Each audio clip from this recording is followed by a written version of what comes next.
Hey guys, I'm Tim Anderson, and this week on the Becoming Bulletproof Project, we're going to go over hinging as part of a bodyweight easy strength routine. So we've done overhead presses with handstand push-ups, we've done pull-ups, and we've done squats, bodyweight squats.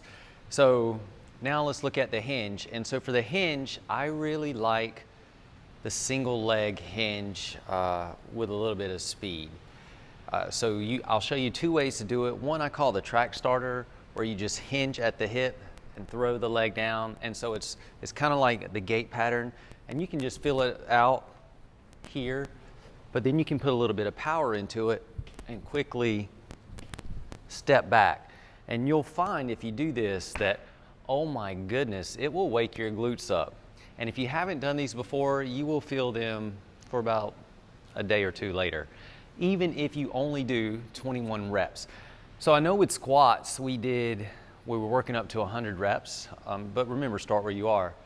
So if you need to just do 25, that's cool with squats. But with hinging, because we're doing it explosively, I'm comfortable with just keeping the reps at 21, and it just works.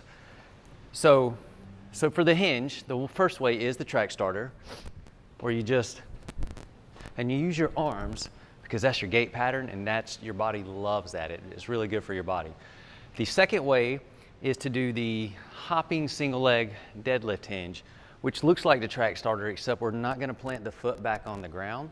We're just gonna thrust it straight back, all right? So it looks like, and then there's that hop back. And again, because these are more explosive and we're dealing with deceleration and powering back through, comfortable with 21. And you could do 21 track starters one day and the next day do the 21 hopping single leg deadlifts if you're comfortable with the single leg work. Now, if not, I still do like hinging on the balls of the feet.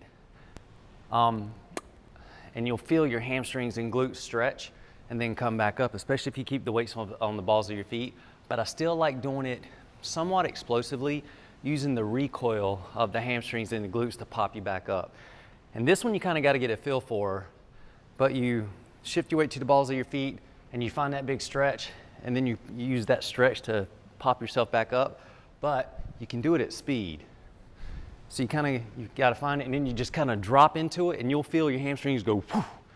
And when you feel that big stretch, you just let it kind of help pop you back up. So it's almost like a kettlebell swing, but a little bit more intentional in that we're using this little drop to get an elastic recoil from the glutes. And again, only 21 is good. You'll feel, if you do these right, you might feel like your hamstrings want to snap off. But again, because it's the speed and the power and we're using that recoil, I'm comfortable with only doing 21. So that is the hinge. You can either do any of those three, or you can mix them in every other day. But for the easy strength bodyweight routine, that's how I like to use the hinge. And it works. All right, that's our tip this week. Let me know what you think. I'm Tim Anderson, and we'll see you next time.